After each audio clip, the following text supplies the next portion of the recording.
Diriwayatkan daripada Abi Hurairah radhiyallahu anhu bahwasanya Nabi sallallahu alaihi wasallam telah bersabda, ada 7 golongan manusia, ada 7 individu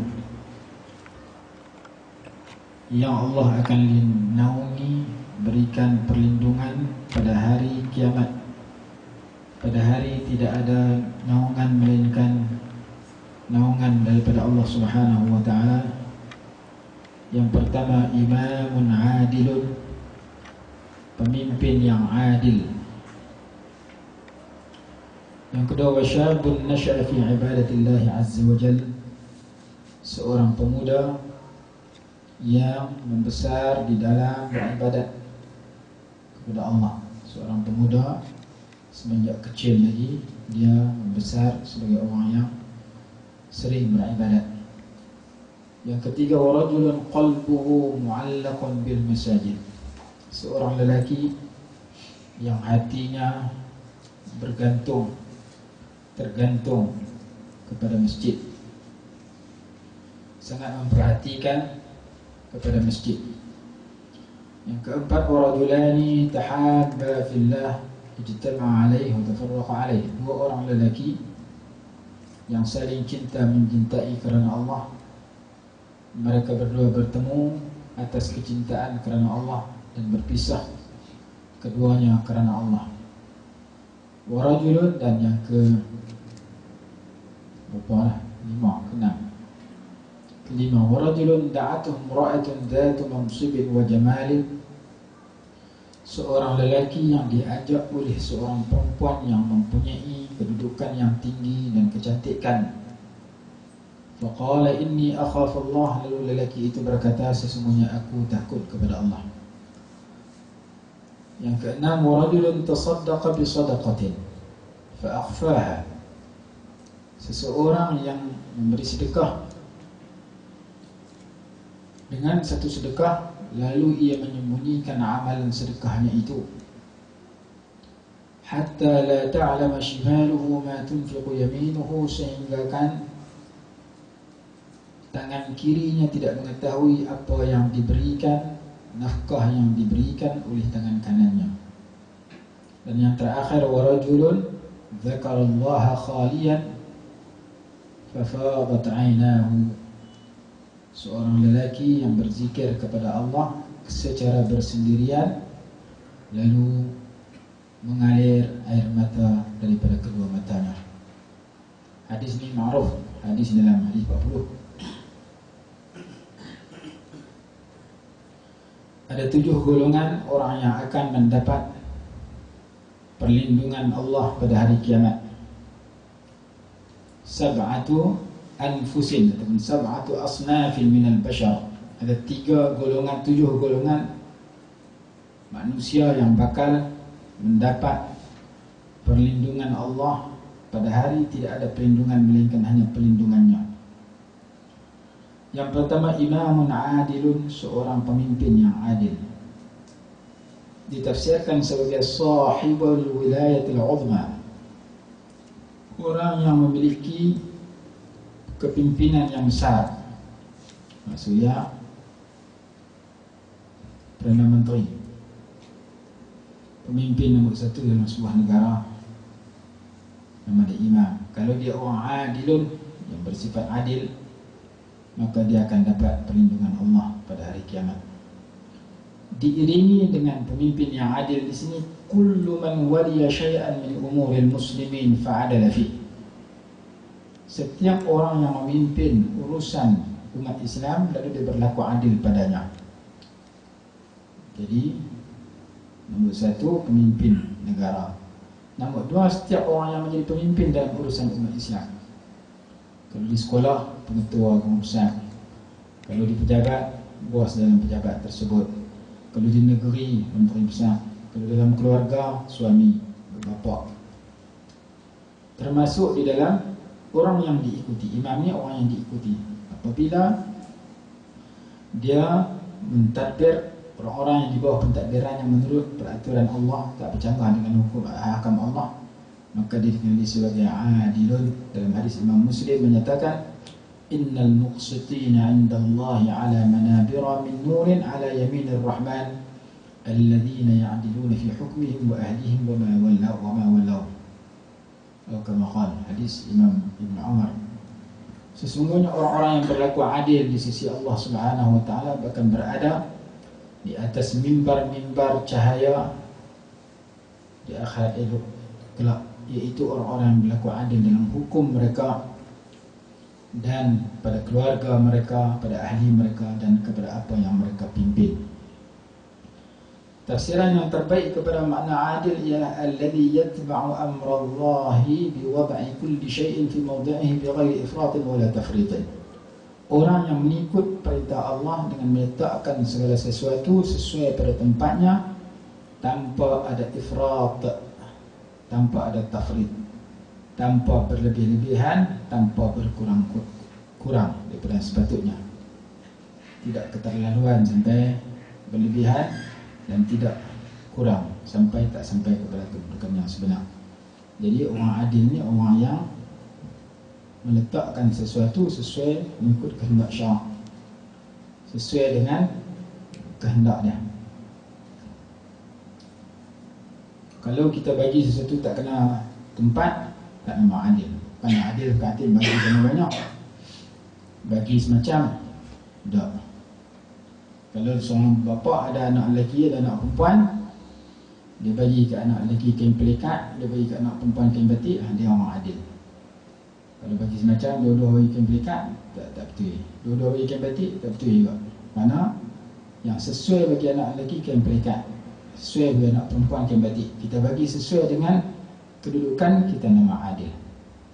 Kita bagi cermin muka ke orang buta, kita tak adil. Kita bagi sikat rambut kepada orang kepala lincin, dia kepala botak rambut tak, aku hadiah. Sebenarnya jadi hang, aku bagi hadiah sikat kau. Maka kita tak adil kerana meletakkan sesuatu tak kena pada tempatnya. Adil itu wad'u syai' fi mahallihi, meletakkan sesuatu sesuai pada tempat dia, memberikan sesuatu sesuai pada tempat dia. Apabila dia menjadi pemimpin dan dia memimpin menurut peraturan Allah, dia orang adil. Apabila dia jadi pemimpin, dia bercanggah dengan peraturan Allah, dia orang zalim. Walaupun dia pimpin diri dia sendiri. Sayyidina Abu Bakar radhiyallahu anhu minta kepada Nabi SAW, ya Rasulullah, alimni du'aan ad'u fi salati.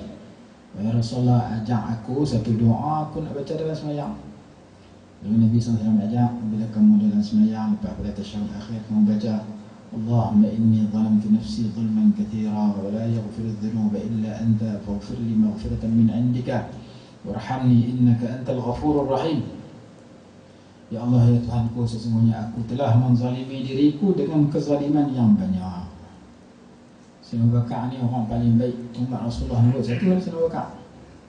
Law wudi'a imanu Abi Bakrin bi imani hadhihi al-ummah, لو وزن إيمان أبي بكر بإيمان هذه الأمة لرجح إيمان أبي بكر.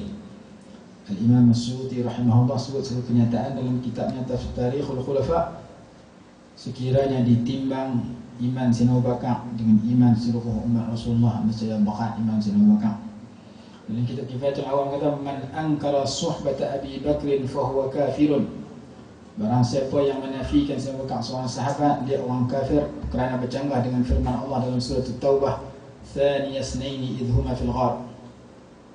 Orang yang kedua daripada dua orang yang berada dalam, ketika berdua berada dalam gua, satu Rasulullah, dua Sayyidina Abu Bakar. Dia bercanggah dengan ayat Quran itu dalam kitab Kifayatul Awam, dalam bab belakang-belakang lah. Jadi Sayyidina Abu Bakar ni orang yang tinggi imannya, sehingga kan hadis dalam kitab Ihya, Imam Ghazali mendatangkan satu hadis, ma fadala Abu Bakrin, tidak lebih Abu Bakar kepada orang lain, bikathrati salatin wala siyamin walakin li syai'in waqara fi sadri. Bukan lebih Sayyidina Abu Bakar kepada orang lain dengan sebab banyak sembahyang sunat, puasa sunat. Orang lain pun sembahyang sunat banyak, puasa sunat banyak. Sayyidina Abu Bakar pun puasa sunat banyak, sembahyang sunat banyak. Tapi lebihnya Sayyidina Abu Bakar kepada orang lain, li syai'in waqara fi sadri, kerana sesuatu yang tertanam dalam dada dia. Iman dia tinggi. Dia yang iman tinggi pun Rasulullah ajak, kamu baca dan sembahyang, aku zalim diri aku. Allahumma inni zalamtu nafsi zulman katsira. Ya Allah, sesungguhnya aku telah menzalimi diri aku dengan kezaliman yang banyak. Wala yaghfiru dzunuba illa anta. Tidak ada sesiapa yang boleh mengampunkan dosa melainkan hanya Engkau. Faghfirli maghfiratan min indika. Berikan keampunan kepadaku dengan keampunan daripada sisimu. Warhamni, dan kasihan rahmatilah aku. Innaka antal ghafurur rahim. Sesungguhnya Engkau Tuhan yang Maha Pengampun lagi Maha Penyayang. Nabi Adam, Rabbana zalamna anfusana. Nabi Adam kata, kami telah menzalimi diri kami. Jadi jangan nanti kita mentadbir anak bini kita, kita mentadbir masyarakat negara dunia, kita tadbir diri kita kalau tak betul dengan ajaran Allah, kita dikenali sebagai orang zalim. Sebab itu kita kena beristighfar, bertaubat setiap hari. Imamun adilun, seorang pemimpin yang adil dijamin. Ada bab khas, hadis-hadis khas tentang kelebihan Imam Adil, dibincangkan dalam beberapa kitab. Antaranya kitab Targhib wa Tarhib, ibadat Imam Adil, dia kelebihan sekian-sekian. Itu satu golongan. Yang kedua, wasyabun nasya'a fi ibadatillah, seorang pemuda yang membesar dan beribadat kepada Allah. Kita baca dalam Quran ada ayat-ayat yang menentukan tentang, yang melafazkan tentang pemuda-pemuda.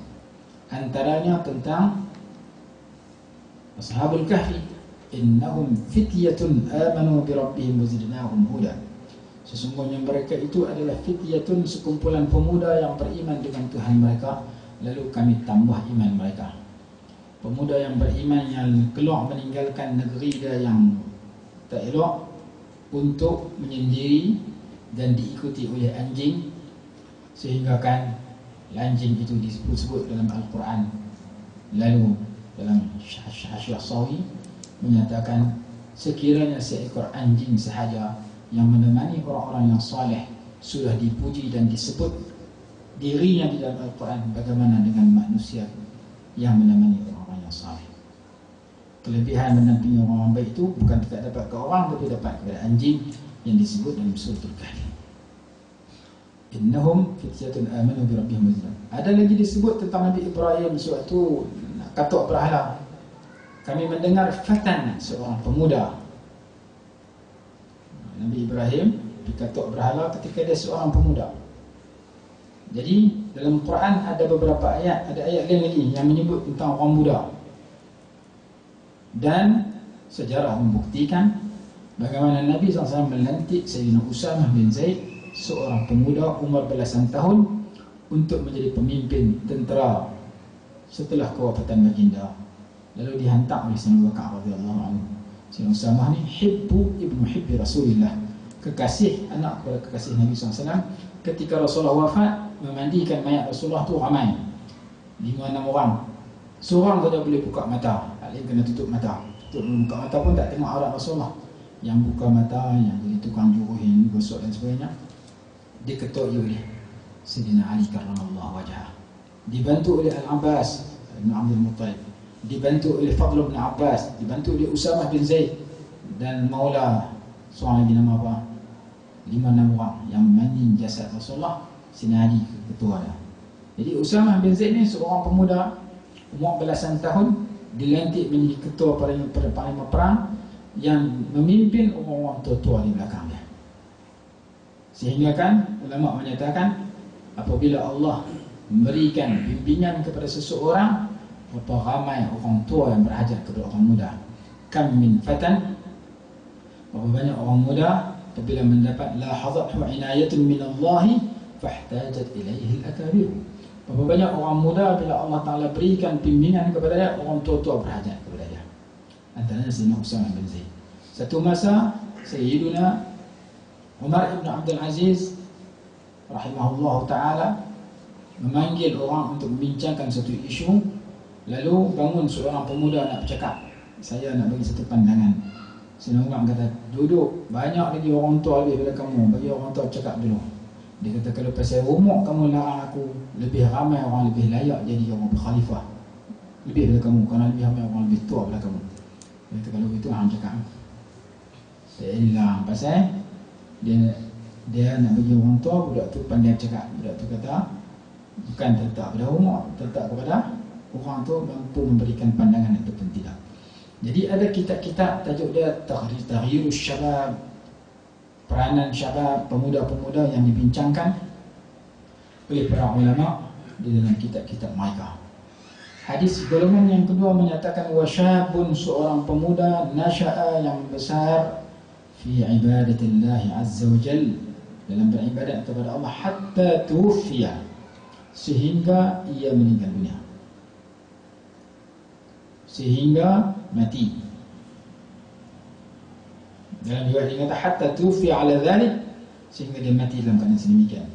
Sayyidina Salman kata afna syababuhu wa nashatahu fi ibadatillah, menghabiskan pemudanya dan cergas ia dalam beribadat sehingga dia mati. Maksudnya dia beristiqamah, dia duduk dalam ibadat tu dalam keadaan istiqamah, berpegangan teguh, tak menyeleweng, tak gelincir. Ada orang daripada muda payah, mayang tak dekatlah muda, ramai tu. Yang tu masalah satu. Yang kedua, dia ibadat tapi dia jenis suka cari benda pelik-pelik. Dia mengaji, ibadat, tapi dia suka cari benda-benda aib, cerita benda-benda karamah, cerita benda pelik-pelik. Itu pun masalah. Kerana dalam kitab kata orang yang mengaji bukan untuk sebut benda-benda pelik yang berlaku kepada diri dia, bukan kerana nak puji diri dia, kerana Allah melarang sedemikian. Dalam suratul Najmi Allah berfirman, فَلَا تُزَكُّوا أَنفُسَكُمْ هُوَ أَعْلَمُ بِمَنِ اتَّقَى. Hang tak salah puji diri hang, hampa tak salah puji diri hampa. Allah lebih tahu siapa yang bertakwa. Ulama yang tinggi, dia bukan cari jalan untuk diri dia dipuji oleh orang, tetapi dia cari jalan supaya diri dia dan orang lain istiqamah fi ta'atillah. Kerana ulama-ulama sufi menyatakan al-istiqamatu khairun min alfi karamah. Istiqamah itu lebih baik daripada 1000 karamah. Ada orang dulu dapat karamah, doa mustajab, akhirnya menyeleweng dengan doa yang mustajab. Bal'am ibn Ba'ura dapat doa mustajab, dia doa kepada Nabi Musa sesat, akhirnya dia dijauhkan daripada rahmat Allah. Jadi yang penting bagi kita cari jalan supaya kita jadi orang yang Rasulullah sebut, qul amantu billahi thumma istaqim, katakan aku telah beriman kepada Allah dan hendaklah kamu istiqamah, berpegang teguh, tetap dalam keimanan dan ketakwaan kepada Allah SWT. Yang kita kena cari semua-semua istiqamah. Dalam kitab Bidayatul Hidayah, dalam kitab Minhajul Abidin, kata syaitan ni dia guna jerat untuk menyesatkan manusia dalam 7 bentuk. Mula kali dia tak bagi orang mengaji, tak bagi orang ibadat, tak bagi orang mujahadah tasawuf jadi baik. Last sekali dia tengok kawan ni kalau nak tarik bagi tinggal semayang, dia tak tinggal semayang, sebab dia semayang lekat 5 waktu. Nak bagi dia tuang puasa Ramadan, dia tak pernah tinggal tuang puasa Ramadan. Bagi jahanam puasa dengan semayang lah, dengan masuk sifat buruk, riak ke, ujub ke, sum'ah. Bagi jahanam puasa ibadatnya dengan dia banyak ibadat, lepas tu dia sombong dengan ibadat dia, dia belagak dengan ibadat dia, habis jadi tak ketahuan. Dalam kitab Hikam kata, rubba ma'asiyatin awrathat zulla khairun min ibadatin awrasat izzah. Kemaksiatan yang mendatangkan rendah diri, taubat, hina diri, bertaubat, bersedih, lebih baik daripada ibadat yang mendatangkan ego dan sombong, belagak. Jadi ada orang dia membesar dalam kebaikan, tapi tengah-tengah tu rosak jahanam.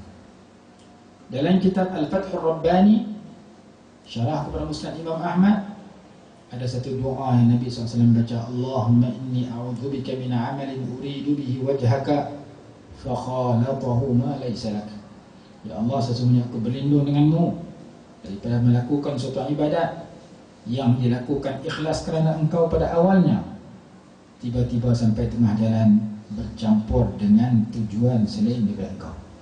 Sampai tengah jalan dia tak ikhlas, mula-mula ikhlas, lepas tu kuih lama jadi tak ketahuan, aku tak mau ibadat yang lagu tu, aku mau ikhlas daripada mula sampai habis.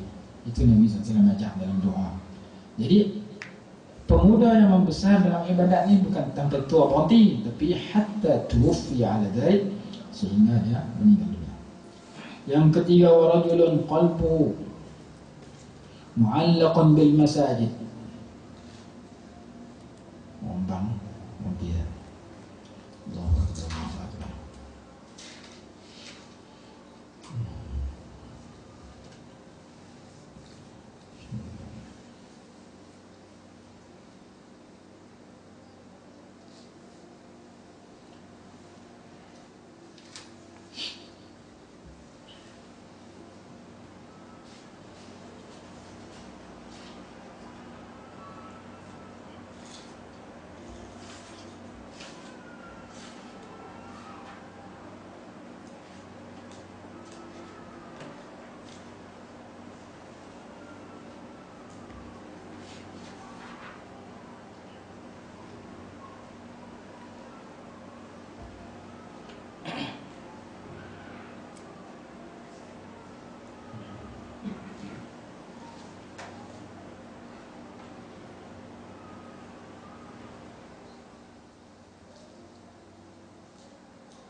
Warajulun qalbuhu mu'allaqan bil masajid. Dan seorang lelaki yang hatinya bergantung dalam masjid. Maksud hati dia bergantung dalam masjid. Benda bergantung dalam masjid ni lampu. Mu'allaq bil masajid kal qindil. Bergantung pada masjid seperti mana lampu yang bergantung dalam masjid, mengisyaratkan kepada tulil mulazamati biqalbihi wa in kana jasaduhu kharijan anhu, menunjuk kepada hati dia terikat dengan masjid walaupun jasad dia duduk di luar masjid. Dalam riwayat yang lain menyatakan ka'annama qalbuhu fil masajid, seperti mana hatinya duduk dalam masjid. Dia duduk di pasar, duduk di pejabat, duduk di jalan, duduk atas kereta, duduk di supermarket, hati dia terikat dengan masjid. Kelaku dia macam duduk dalam masjid, dan dia teringat nak berulang pergi masjid walaupun jasad duduk di luar. Ada ni, duduk dalam masjid, hati pergi keluar. Tubuh badan duduk sembahyang dalam masjid, hati duduk pasal malam. Duduk di supermarket, duduk luar, hampir terlupa rakaat. Sehingga kan ulama kata berapa banyak orang yang duduk dalam masjid, hati dia duduk di pasar, betapa sedikitnya orang yang duduk di pasar, hati duduk di masjid. Tubuh badan duduk di luar tapi hati duduk dalam masjid, sikit. Banyaknya duduk dalam masjid, lepas keluar. Ada juga dua-dua duduk di luar masjid, tubuh badan duduk di luar, hati duduk di luar, tak pernah masjid. Pergi pinang anak orang kata, macam mana anak tuan pergi masjid tak berhenti. Nikah tak pergi masjid. Kata pergi masjid tak berhenti, memang tak berhenti. Dia buat kereta orang bang, dia belajar terus tu tak berhenti. Dia berhenti padang gua. Dia tak pernah berhenti di masjid. Dalam tafsiran kedua menyatakan syiddatul hubb, dia amat suka pergi masjid. Rajulun qalbuhu mu'allaqun bil masajid, maksudnya dia bergantung teringat ke masjid, nak pergi selalu. Riwayat lain menyatakan dia begitu cinta kepada masjid. Dalam riwayat Imam Malik menyatakan idza kharaja bihi hatta ya'uda ilaih, bila dia keluar pada masjid, dia teringat nak patah balik ke masjid sehinggalah sampai tiba satu masa dia kembali ke rumah Allah Subhanahu wa taala. Maksudnya hati dia bergantung kepada masjid. Kalau dia tak pergi masjid beberapa kali dalam seminggu, dia berasa satu kerugian. Bukan dia pergi hari Jumaat saja, sembahyang Jumaat, akhirnya tak pernah pergi. Dia pergi juga. Tak boleh pergi 5, 4, 3, 2, 1. Yang penting ada hari-hari pergi masjid. Kadang-kadang siang kita kerja, maghrib isya malam kita pergi masjid. Orang dulu bukan tak pergi masjid, orang dulu terlepas takbiratul ihram dianggap satu musibah. Terlepas satu rakaat dianggap satu musibah yang lebih besar. Sesiapa yang meninggalkan takbiratul ihram bersama imam sekali, diucapkan ta'ziah. Laisal musab man faraqal ahbab, innamal musab man faqada thawab. Selama 3 hari 3 malam. Jumpa ayat, baca ayat tu. Bukanlah orang yang ditimpa musibah orang yang berpisah dengan kekasihnya, tetapi orang yang ditimpa musibah orang yang tak dapat pahala, kurang pahala. Terlepas sekali satu rakaat diucap, terlepas sembahyang Jumaat satu rakaat diucap ta'ziah 7 hari 7 malam.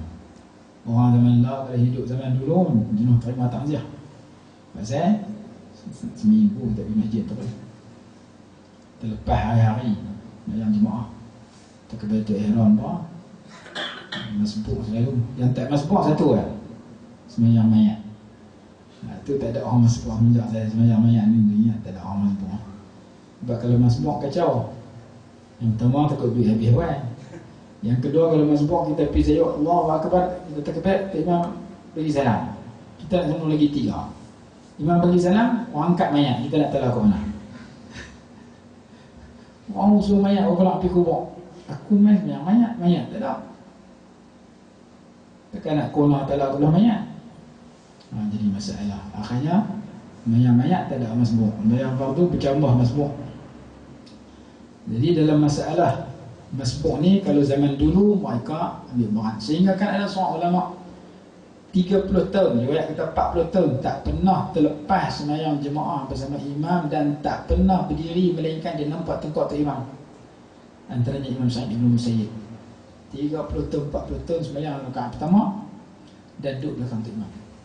Sebelum masuk waktu dia sudah ada di masjid. Jadi kita baca tentang kelebihan sembahyang jemaah orang dulu-dulu ni, papa, bumpi dan sebagainya, sebagai satu cermin kat kita. Jangan sampai tiap-tiap hari tak sembahyang jemaah langsung. Kalau tak boleh 5 waktu pun jangan tinggal 5 waktu. Kaedah fiqh kata ma la yudraku kulluhu la yudraku julluhu. Ma la yudraku kulluhu la yudraku kulluhu. Sesuatu yang tidak boleh dilakukan secara keseluruhan jangan tinggal secara keseluruhan. Qala wa rajulani tahabba fillah ijtama'a alaihi wa tafarraqa alaihi. 2 orang lelaki.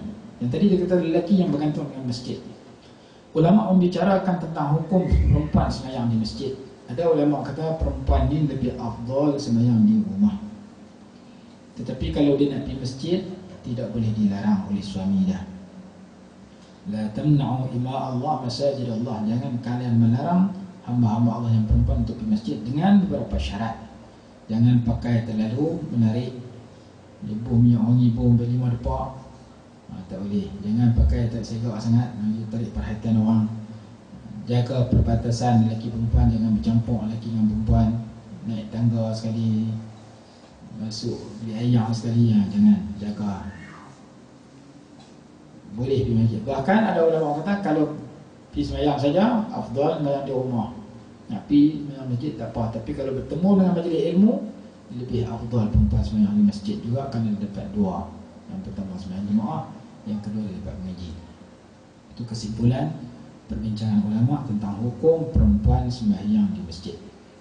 Qala rajulani tahabba fillah ijtama'a alaihi wa tafarraqa alaihi. 2 orang yang cinta kerana Allah, bertemu kerana Allah, berpisah kerana Allah Subhanahu wa ta'ala, bukan kerana ada tujuan keduniaan yang lain. Jumpa kerana Allah, berpisah kerana Allah Subhanahu wa ta'ala. Wa rajulun da'athum ra'atun dhatu mansibin. Dan seorang lelaki yang dipanggil, diajak oleh seorang perempuan yang ada kedudukan yang tinggi. Dalam masa yang sama perempuan itu punya kecantikan. Dia kata inni akhafullah, sesungguhnya aku takut pada Allah. Dia kata tu sama ada dengan lidah dia ataupun dia kata dengan hati. Yang penting dia tak mau ikut kemahuan perempuan itu. Ini pun payah. Ada dalam kitab ni dia kata al-khawf salatu maqamat. Takut itu 3 kedudukan. Takut kepada azab Allah, takut berpisah dengan Allah, takut kepada Allah. Dibahaskan panjang lebar. Takut pisah ada Allah tu takut orang-orang arifin, kata Imam Ghazali dalam Ihya Ulumuddin. Man lam taftah basiratuhu lam yash'ur bi ladhatil wisal wala bi alamil bu'di wal firaq. لأن العارف لا يخاف النار بل يخاف الحجاب والسعادة في لقاء مولاه والقرب منه.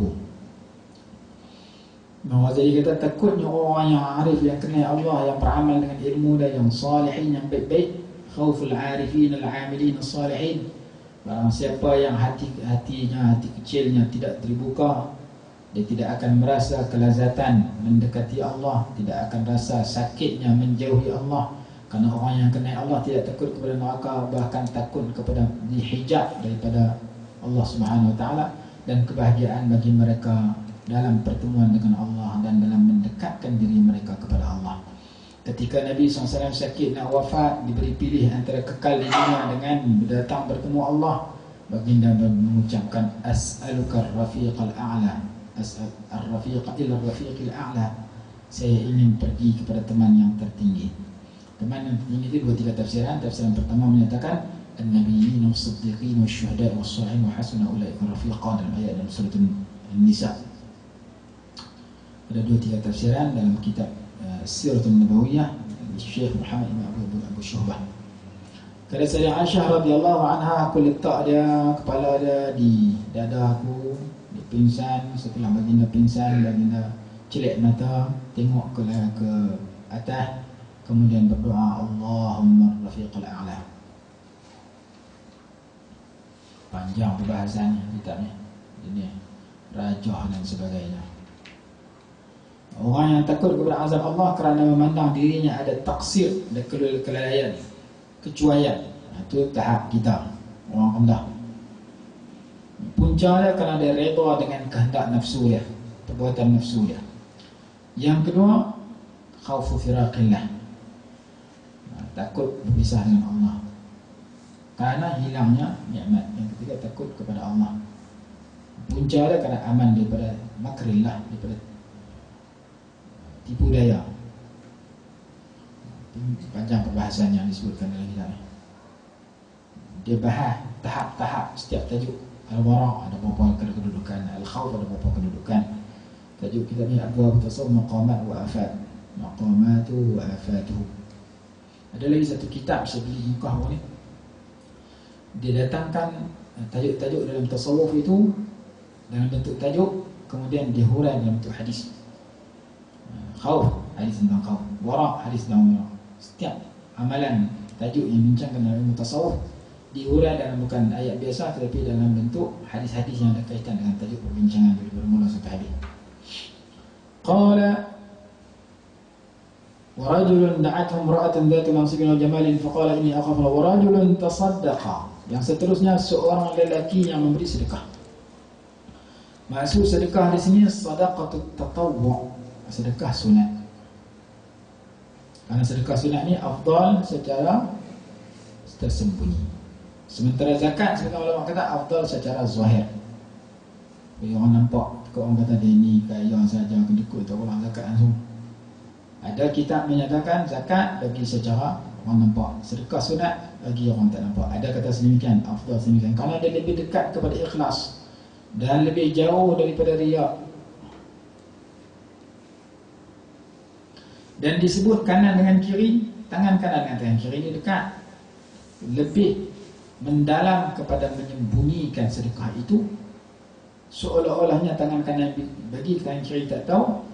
Maksudnya bila dia bagi, orang yang paling dekat pada dia pun tak tahu.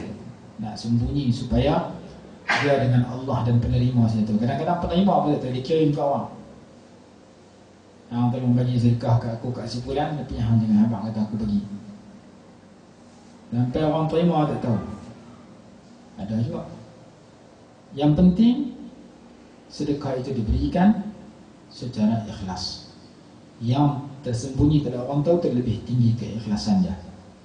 Dalam surah Al-Dhariyat, sewaktu mentafsirkan ayat tentang sifat orang-orang yang muhsinin, innal muttaqina fi jannatin wa uyun, sesungguhnya orang-orang yang bertakwa itu duduk dalam kebun-kebun dalam syurga, dapat mata air dalam syurga dan sebagainya. Akhirina ma atahumullah, dapat ambil apa yang Allah berikan kepada mereka. Sifat mereka sewaktu di dunia itu muhsinin, mereka orang bersifat ihsan. Ihsan ni ada berbentuk kam, ada berbentuk kaif.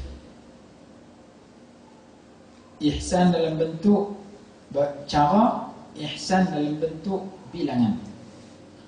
Macam mana yang kata ihsan dalam bentuk cara? Dalam hadis kata al-ihsan wa an ta'budallaha ka'annaka tarahu fa in lam takun tarahu fa innahu yarak. Ihsan itu kamu mengabdikan diri kepada Allah macam kamu nampak Allah dengan hati kamu. Kalau kamu tak sampai peringkat macam kamu nampak Allah, paling kurang kamu yakin Allah sentiasa nampak kamu. Jadi kehidupan dia merasakan Allah memandang dia bersifat ihsan. Yang ini tinggi. Kalau orang-orang boleh duduk dalam tahap ni, maka dia akan jadi bagus. Macam saya cerita dalam kitab Risalatul Qusyairiyah, ataupun dalam kitab lain disebutkan seorang ulama bagi kepada anak murid dia ayam dengan pisau. Hampa ambil seorang seekor ayam, seorang satu pisau. Pergi satu tempat yang tidak dilihat oleh sesiapa, sembelihlah ayam itu untuk main kat aku. Main seorang, dua orang, tiga orang, sampai habis. Seorang kata ayam saya 10 minit mati, seorang kata 5 minit mati. Pekat berapa ayam dia mati semua. Main seorang lagi tak jadi sembelih. Main ayam, main pisau. Lepas tu aku bertanya, hang sembelih tak mana? Aku sembelih tak ni, saya sembelih tak ni. Hang, saya tak ni. Seorang pergi beli pokok, seorang pergi beli bukit semua. Main lah tak awak tak sembelih apa? Hang buat tak sembelih? Saya pergi cari tempat yang tidak dilihat oleh sesiapa, tak jumpa. Walaupun orang tak nampak, saya merasakan Allah nampak saya. Akhirnya saya tak sembelih. Saya bertanya balik. Tu kata hang seorang dulu, yang ni semua fail. Ni semua aku mengajak petentun nampak semua tak terpakai, kalah habis. Sebab boleh dekat pekah. Belakang kami boleh tasawuf terus. Ihsan, dia berasa Allah perhati dia. Walaupun manusia tak nampak, tapi Allah perhati dia. Akhirnya tu kata aku uji ni kerana nak tahu siapa yang faham ayat aku, tempat yang tidak lihat oleh siapa, tang mana pun tak ada. Walaupun orang tak nampak, tapi Allah nampak. Itu ihsan dalam bentuk al-kaif. Satu lagi al-kam, bilangan. Macam mana orang yang bersifat dalam bentuk bilangan? Ayat dalam surah Az-Zariyat kata mereka bersifat muhsinin. Macam mana sifat mereka? Kanu qalilan minal laili ma yahja'un. Sifat pertama, mereka itu sikit tidur di malam hari. Tak ada kita. Kita banyak tidur, semalam tidur, siang tidur, tengah khutbah tidur. Mereka itu sikit tidur di malam hari. Kanu qalilan minal laili ma yahja'un. Sifat yang kedua, wabil asharihum yastaghfirun. Di waktu sahur mereka beristighfar. Kita sahur kita ngomong. Tak ada juga. Sifat yang ketiga, wa fi amwalihim haqqun lis-sa'ili wal mahrum. Pada harta mereka ada hak. Bukan hakun maklum, hakun maklum ayat lain yang tu wajib zakat, wajib. Ini hak yang wajib, yang sunat. Lis-sa'ili diberikan kepada orang yang minta, wal mahrum dan orang yang tak minta. Bila dia kaji tengok dia ni layak terima zakat. Kadang-kadang dia tak minta, dia jaga maruah dia, tapi dia layak, dia bagi. Sama ada pemberian dia itu yang wajib yang bernama zakat ataupun yang sunat nama sedekah, dia berikan kepada orang minta sedekah ataupun orang tak minta sedekah. Yang penting harta yang aku miliki yang wajib dan yang sunat aku bagi ke orang, maka aku termasuk muhsinin yang dijanjikan tamat dalam syurga banyak. Sifat yang pertama, kan qalilan minal laili ma yahja'un, depa sikit tidur di malam hari. Para sahabat dulu lepas maghrib mengantuk dah. Sehingga kan ada hadis kata sahabat duduk tunggu sembahyang Isyak menyengguk. Lepas tu orang bangkit sembahyang Isyak. Daripada hadis itu muncul berbelah-belah pendapat dalam menentukan hukum tidur dalam keadaan wuduk, batal ke tak batal. Mazhab Syafi'i kata tidur sambil duduk tetap papan punggung tak batal walaupun tersengguk. Tidur daripada duduk, tidur terlentang, tidur menyiring, tidur sambil berdiri, tidur sambil rokok, bukan dekat batal, tomuh terus. Semua jenis tidur yang lain pada duduk, tidur sambil terlentang, sambil menyiring, sambil menerak, semua batal. Pasal apa kata tidur lebih duduk? Pasal kalau sahabat tidur lebih duduk. Pasal apa mereka tidur? Ngantuk, tak ada insya. Pasal apa mereka mengantuk tak ada insya? Sebab mereka lepas insya tidur terus. Ini tak ada kita. Untuk apa mereka lepas insya tidur terus? Supaya mereka boleh bangkit sebelum insya, sebelum subuh. Kita lepas insya, kita tak tidur, kita bangkit lepas subuh. Kadang subuh gajah. Itu berkali kita. Sehingga kan hadis kata Nabi SAW menganggap makruh tidur sebelum Isya dan berjaga setelah Isya. Lepas maghrib tidur terus makruh, pasal tak ambil Isya lagi. Lepas Isya berjaga makruh, pasal orang tidur lepas Isya. Kecuali berjaga malam untuk perkara yang bermanfaat, untuk sambut tetamu, untuk perbualan suami isteri, untuk melakukan aktiviti yang bermanfaat, untuk baca Quran, untuk mengaji, untuk mengajar dan sebagainya. Yang tu tak payah, ada aktiviti bermanfaat dibenarkan. Kata tekat nak menonton gambar tu pula tak kurang bermanfaat, makruh. Berapa ramai orang buat benda makruh kerana berjaga lepas Isya. Nak suruh tidur malam ni lepas Isya, tobat tak boleh tidur malam dah. Pasal apa? Semenjak kecil, Alhamdulillah, dulu kini dan selamanya duduk tidur sayuk. Tiba-tiba ustaz kata malam ni lepas Isya tidur terus. Ustaz pun sama tidur sayuk. Saya apa macam nak balik sayuk, ngajak sungai tani ke sebelah dia dari rumah. Kadang pergi ceramah forum pukul 2 pagi dari rumah. Bulan lepas dia panggil forum di Baling. Dah lah mula sayuk, habis pukul 12, habis pukul 12 dia jamu makan pula, balik rumah pukul 2. Sebab setahun sekali dia buat betul. Kalau kena tiap malam mampu pukul 2, pukul 1 sampai rumah. Jadi dalam hadis kata, hadis Bukhari, hadis Imam Tirmizi, Syama'il Muhammadiyah, makruh tidur selepas maghrib, makruh berjaga lepas Isya, kecuali untuk perkara yang bermanfaat. Kerana sahabat-sahabat dulu tidur lepas Isya, bukti dia lepas tunggu Isya dia bangun itu. Dalam kitab Subulus Salam, dalam kitab Bulughul Maram disebutkan hadis-hadis demikian. Qala wa rajulun tasaddaqa bisadaqatin fa akhfaha hatta la ta'lama shimaluhu ma tunfiqu yaminuhu. Jadi orang yang bagi sedekah, bukan tekat fardu yang sedekah, salah satu daripada sifat muhsinin yang dijanjikan syurga dalam ayat surah Az-Zariyat. Qala hatta la ta'lama shimaluhu ma tunfiqu yaminuhu, sehingga kan apa yang dinafkahkan oleh tangan kanan dia, tangan kiri dia tak tahu. Pasal apa disebut tangan kanan? Karena sunnah dalam bagi sedekah tangan kanan, sunnah dalam menerima tangan kanan. Bahkan benda-benda baik kita nak buat dengan tangan kanan, dengan kaki kanan. Karena Rasulullah SAW yuhibbu tayammuna fi tana'ulihi wa tarajjulihi wa fi tuhurihi wa fi sya'nihi kulli. Nabi SAW suka menggunakan yang kanan fi tana'ulihi, ketika pakai kasut, wa fi tarajjulihi, ketika sikat rambut, wa fi tuhurihi, ketika membersihkan, ketika berwuduk, ketika mandi, wa fi sya'nihi kulli, dalam semua perkara. Sehingga akan muncul satu kaedah, perkara yang baik dimulakan kanan, perkara yang sebaliknya kiri. Basuh najis tangan kiri, keluar pada rumah kaki kiri, masuk rumah kaki kanan. Pasal apa keluar rumah kaki kiri, masuk rumah kaki kanan? Tiru masjid. Masjid tempat yang mulia masuk kaki kanan, keluar kaki kiri. Rumah kita juga mulia masuk kaki kanan, keluar kaki kiri. Tandas masuk kiri, keluar kaki kanan. Pakai kasut solong kaki kanan, lepas tu solong kaki kiri. Nak cabut kasut, cabut kiri, lepas tu cabut kanan. Nak berwuduk, baju kita tangan panjang, sintin tangan kiri dulu, lepas tu sintin tangan kanan. Habis berwuduk, nak turun baju, turun kanan, lepas tu turun kiri. Dapat pahala sintin, dapat pahala turun. Pakai kasut, kita keluar pada masjid, keluar kaki kiri. Nak pakai kasut, solong kaki kanan. Masa kita keluar pada masjid kaki kiri, jangan kita terus solong dalam kasut. Dapat pahala keluar, tak dapat pahala pakai kasut. Nak bagi dapat pahala, keluar kaki kiri, pijak atas kasut. Keluar kaki kanan, solong dalam kasut. Dapat pahala keluar, mulakan kiri, dapat pahala pakai kasut, mulakan yang kanan. Sampai rumah, nak masuk rumah, nak cabut kasut, cabut kaki kiri, cabut kaki kanan. Cabut kaki kiri, jangan masuk terus, pijak atas kasut. Cabut kaki kanan, masuk. Dapat pahala cabut kasut, tanggalkan kasut, dapat pahala masuk rumah.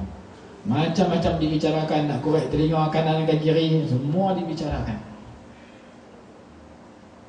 Ada senarai yang ulama sebut dalam syarah-syarah hadis, yang mana nak mula kanan, yang mana nak mula kiri.